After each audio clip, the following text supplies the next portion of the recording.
Hola, ¿cómo están amigos? Un saludo muy atento desde acá, desde América Latina, desde Quito, Ecuador.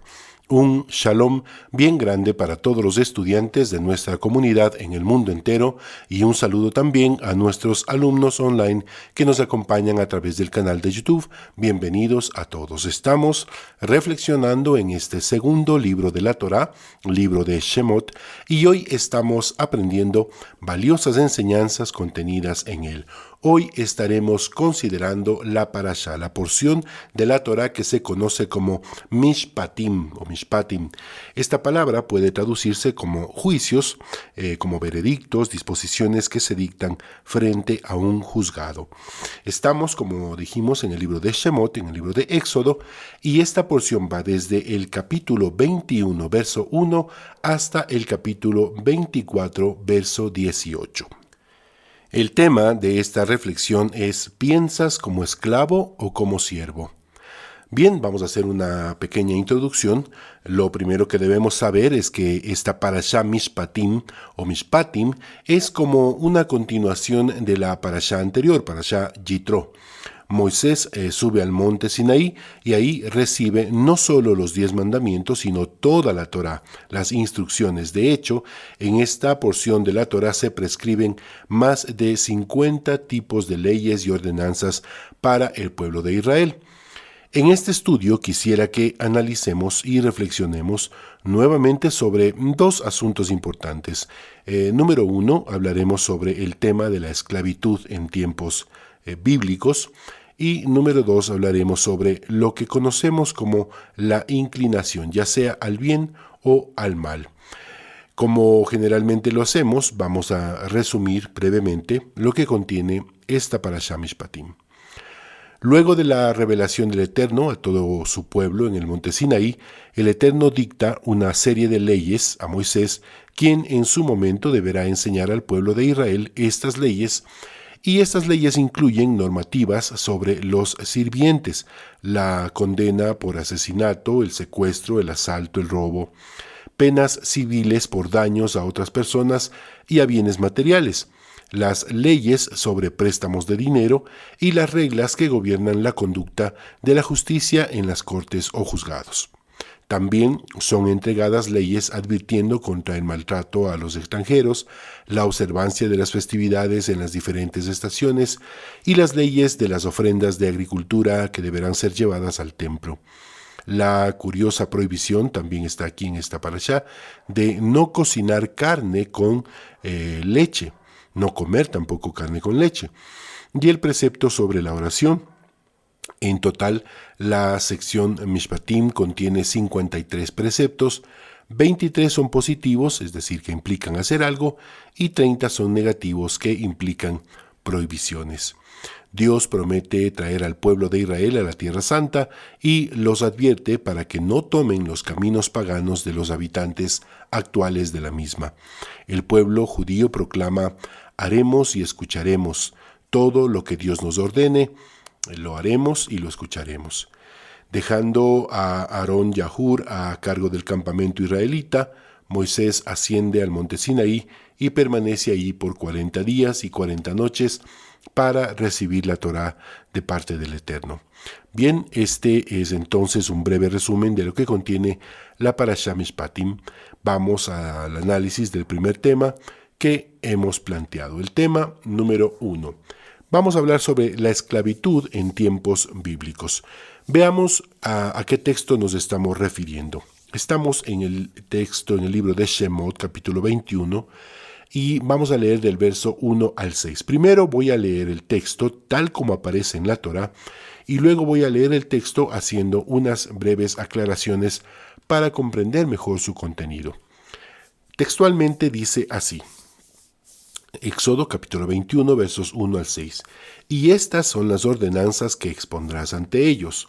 Si adquieres un esclavo hebreo, trabajará 6 años, pero al 7º año saldrá libre sin cargo. Si entra soltero, saldrá soltero. Si casado, su esposa saldrá con él. Si su amo le proporciona una esposa y ella le da hijos o hijas, la mujer y sus hijos serán propiedad de su amo y él saldrá solo. Pero si el sirviente dijese, quiero a mi amo, a mi esposa y a mis hijos, y renuncio a mi libertad, entonces su amo lo llevará ante los jueces, lo arrimará a la puerta, colocada en el marco, y su amo le atravesará la oreja con un punzón. Así se convertirá en esclavo suyo por siempre. Ahora voy a volver a leer el texto, pero con algunas aclaraciones, o deteniéndome para hacer algunas aclaraciones para entender mejor el texto. Estamos en Shemot capítulo 21, versos 1 al 6. Hashem le dijo a Moisés, y estas son las ordenanzas que expondrás ante ellos, ante los israelitas. Si adquieres un esclavo hebreo, trabajará 6 años, pero el 7º año saldrá libre sin cargo. Es decir, sin ninguna deuda para él. Es decir, sin ninguna deuda, sin deberle nada a nadie. Un hebreo podía transformarse en esclavo por 2 caminos, vendiéndose a sí mismo para salir de su estado de pobreza, o bien porque se trataba de un ladrón que fuera juzgado y vendido por la Corte de Justicia y en procura de conseguir fondos a fin de resarcir a sus víctimas, entonces se ofrecía o se vendía como esclavo para un hebreo mismo. Aquí, en este caso, está hablando de esa circunstancia. Dice el verso 3, si entra soltero, saldrá soltero. O sea, si entró soltero a esa condición de siervo o de esclavo, su patrón le puede asignar una esclava extranjera, es decir, una cananea, para que produzca, para que tenga hijos, pero estos hijos y la esposa del esclavo serían propiedad del amo. Ahora, por el contrario, si entra casado, su esposa saldrá con él. Mientras el esclavo estaba al servicio de su patrón, de su amo, el patrón estaba obligado a mantener a la esposa de aquel, obligación que terminaba cuando el esclavo recuperaba, obviamente, su libertad.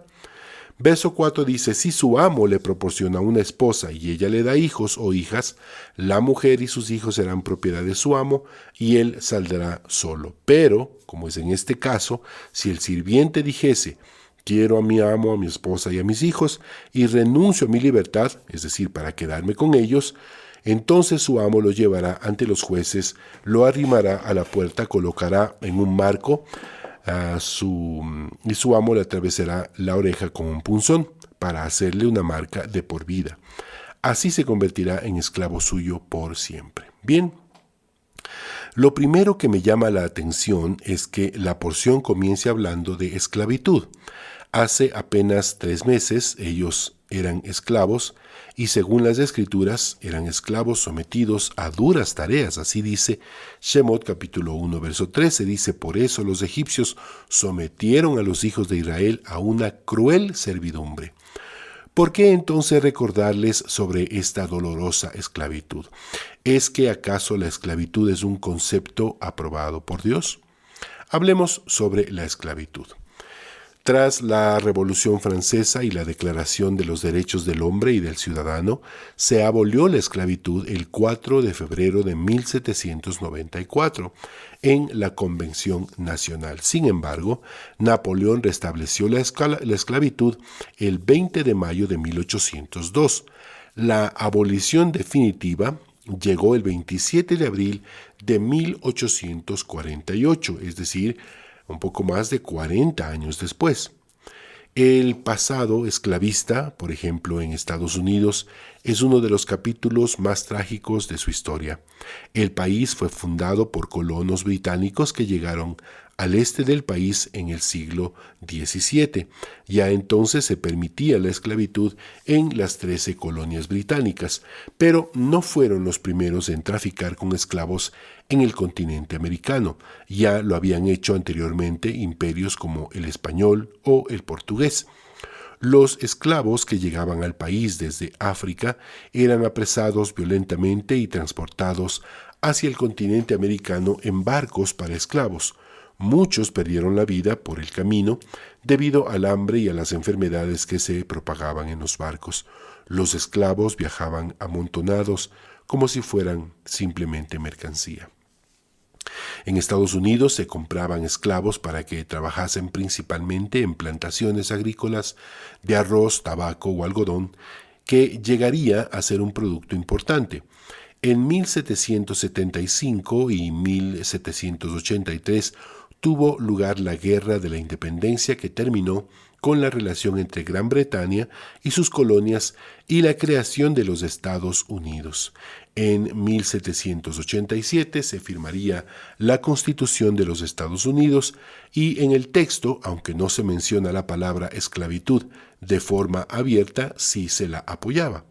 Los estados del norte fueron prohibiendo la esclavitud poco a poco y el movimiento abolicionista, contrario a cualquier tipo de esclavitud, fue ganando fuerza. Sin embargo, los estados del sur, esclavistas, dependían de los esclavos porque trabajaban en sus grandes plantaciones de algodón, muy importante económicamente en la región. La división entre los esclavistas y los abolicionistas se hizo más intensa en 1860. Abraham Lincoln, del Partido Republicano, ganó las elecciones. Los republicanos apoyaban la prohibición de la esclavitud en todos los territorios de los Estados Unidos y en 1861 estalló la Guerra de Secesión o Guerra Civil estadounidense. Estados Unidos estaba dividido en distintas regiones y los estados del sur que se encontraban a favor de la esclavitud se unieron para formar los Estados Confederados, que querían independizarse del resto, que cada vez se imponía o se oponía también a la esclavitud y formar un mejor país. Por el contrario, los estados del norte se unieron formando lo que se conocía como la Unión.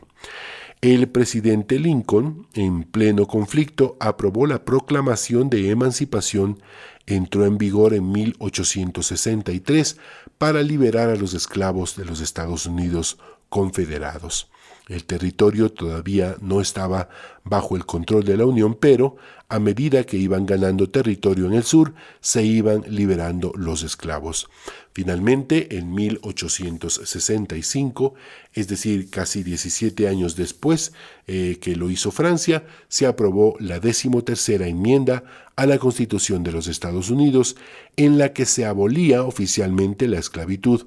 Poco después se aprobaron la número 14, que en principio garantizaba derechos constitucionales a cada ciudadano americano, incluyendo a los esclavos, y la número 15, que garantizaba el derecho al voto de los ciudadanos, hombres por supuesto, solamente hombres, sin importar su raza. Ahora, esto una breve reseña de la esclavitud. Ahora, claro, esto es lo que nos cuenta la historia, pero sabemos que hoy en día persiste la esclavitud de muchas diferentes maneras. Pero ¿qué hay de la esclavitud que se relata en las Escrituras? La esclavitud era una condición habitual en el oriente de la Torá. Los relatos de las Escrituras contienen varias historias y referencias a esclavos. Abraham, Isaac y Jacob tuvieron esclavos. Las esposas de Jacob tenían esclavas. De hecho, las esclavas también le dieron hijos a Jacob. Abraham envió a su siervo de confianza para que busque una esposa para su hijo Isaac. Y aquí es donde debemos hacer una importante diferenciación. El término más común para referirse a un esclavo es la palabra Eved en hebreo, pero esta palabra se debe interpretar tanto como un esclavo o como un siervo voluntario, es decir, la palabra Eved se utiliza para describir estas dos condiciones. Número 1, el esclavo que trabaja bajo condiciones de trabajo forzado, como lo hacían los hebreos en Egipto. Y número 2, el hebreo que se ofrece voluntariamente o a quien se le ha impuesto la servidumbre como método para pagar sus deudas, como es en el caso del texto que estamos leyendo, Shemot capítulo 21, versos 1 al 6. José, el hijo de Jacob, es un buen ejemplo de esto. Fue vendido a los madianitas en condición de esclavo, pero ya en Egipto pasó a ser siervo de Potifar. Para dejar claro este asunto, la antigua sociedad israelita permitía la esclavitud. Sin embargo, no se permitía la dominación total de un ser humano por otro. Más bien, la esclavitud en la antigüedad entre los israelitas estaba más cerca de lo que más tarde se llamaría servidumbre por contrato. Los esclavos eran vistos como una parte esencial de la casa hebrea. De hecho, hubo casos en los que, desde el punto de vista del esclavo, la estabilidad de la servidumbre bajo una familia en la que el esclavo fuera bien tratado era preferible a tener libertad económica. Es decir, era preferible ser esclavo de una familia que le trate bien a tener libertad pero no tener condiciones favorables para vivir. La Biblia hebrea contiene dos conjuntos de reglas que rigen a los esclavos. Un conjunto para los esclavos hebreos, un conjunto de normas para los esclavos hebreos, que podemos ver en Levítico capítulo 25, y un segundo conjunto para los esclavos cananeos. La principal fuente de esclavos no hebreos eran los prisioneros de guerra, los esclavos hebreos. En contraste con los esclavos no hebreos, se convirtieron en esclavos debido a la extrema pobreza, en cuyo caso podían venderse a un dueño israelita, o por la incapacidad para pagar una deuda, como ya lo hemos dicho. Entonces, ¿la esclavitud es un concepto aprobado por Dios? La respuesta es no, de ninguna manera. Una persona no puede ser el dueño de otra persona en contra de la voluntad de esa persona. Y aun si así fuera, existe una regulación bíblica para tal circunstancia. Esto para hablar de este primer tema sobre la esclavitud. Vamos con el tema número 2, la esclavitud en tiempos bíblicos, ya lo tratamos. Ahora vamos a hablar sobre qué es la inclinación natural. Sabemos que todo ser humano tiene dos tipos de inclinaciones. La inclinación al bien, que se conoce en hebreo como Yetzer Hatov, y la inclinación al mal, que se conoce como Yetzer Hara. Ya hicimos hace unas semanas un estudio sobre el alma del Noájida, que ustedes lo pueden encontrar aquí mismo en nuestro canal y que aborda también ciertos aspectos de este tema. Bien, la inclinación al bien, solamente para simplificarlo, es querer vivir de acuerdo a los preceptos divinos, bien sea los 613 mandamientos o los 7 preceptos. Por el contrario, la inclinación al mal es negarse a vivir bajo estos preceptos. Estoy diciéndolo solamente para simplificarlo. La inclinación al bien es querer vivir de acuerdo a los preceptos divinos. La inclinación al mal es negarse a vivir bajo los preceptos. Pongamos un ejemplo sencillo: no robar. La inclinación al bien entiende que no es correcto tomar lo que no te pertenece, es decir, el intelecto te dice que no está bien hacer eso. La inclinación al mal no quiere obedecer esto. Mira algo que le gusta y quiere tenerlo, no le importa que no sea suyo. Ahora, ¿qué tiene que ver esto con la parashá que estamos estudiando? La porción que estamos analizando y que hemos tomado como texto base para esta reflexión nos habla de un amo y un eved, es decir, el eved puede actuar como esclavo o puede actuar como un siervo. Los preceptos no están colocados para ser obedecidos de manera razonada. Es decir, alguien puede pensar, yo sé que no debo robar y no robo. Bueno, no robo porque hay cámaras que me están vigilando, pero si no hubiera esa supervisión, entonces, ¿cuál sería tu comportamiento? Alguien puede decir, bueno, yo no robo, pero no robo porque me están vigilando, porque hay cámaras de seguridad o porque puedo tener algún tipo de consecuencias y obviamente me descubren que estoy robando. Pero si no hubiera ese tipo de supervisión, si nadie se enterara de que estás robando, ¿cuál sería tu actitud? Cuando pensamos de esta manera, estamos actuando como esclavos. Es decir, por temor al castigo, por temor a la condena, por temor a las consecuencias de nuestros actos, por temor al látigo, tal como lo hacían los hebreos en Egipto. El Eterno nuestro Dios no nos quiere como esclavos. No debemos obedecer sus preceptos por temor al castigo o a la condena social, al látigo. No podemos pensar de esta manera. no robamos, no mentimos, no matamos, está bien, pero no lo estamos haciendo por las motivaciones correctas, porque si lo hacemos de esta manera, entonces la inclinación al mal se ha convertido en el amo de la inclinación al bien. Aparentemente hacemos lo correcto, pero no por las razones correctas. Y es entonces que los preceptos de vida se convierten en religión, porque hacemos y dejamos de hacer cosas por temor. La religión nos esclaviza, nos obliga a vivir de acuerdo con esquemas de comportamiento, con estereotipos religiosos, bajo tradiciones, lineamientos humanos, etc. ¿Por qué simplemente no podía el pueblo de Israel sublevarse? Pregunto.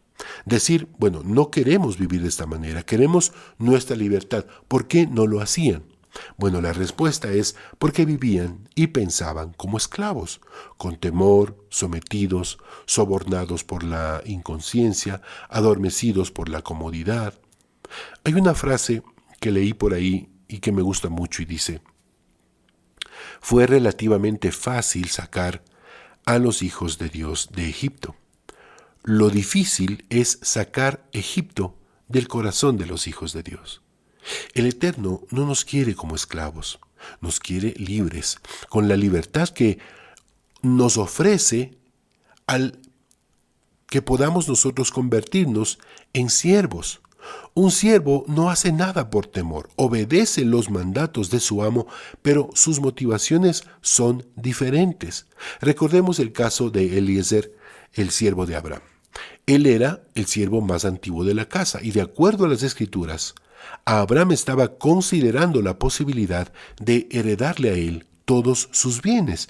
Así dice el libro de Bereshit, capítulo 15, versos 2 y 3. Dice, después de estas cosas vino la palabra del Eterno a Abraham en visión diciendo, no temas, Abraham, yo soy tu escudo y tu galardón será sobremanera grande. Dice el verso 2, y respondió Abraham, Adoni, ¿qué me darás siendo que ando sin hijo y el mayordomo de mi casa es ese Damaseno Eliezer? Dijo también Abraham, mira que no me has dado prole, y he aquí que será mi heredero un esclavo nacido en mi casa. Pero Eliezer no piensa, ni vive, ni actúa como esclavo. Cuando sale de Canaán, sale con el pedido de su amo, carga 10 camellos y se dirige por varios días de viaje con una misión que debe cumplir, pero no como una obligación, sino como un privilegio que se le ha confiado, hallar esposa para el hijo de su amo.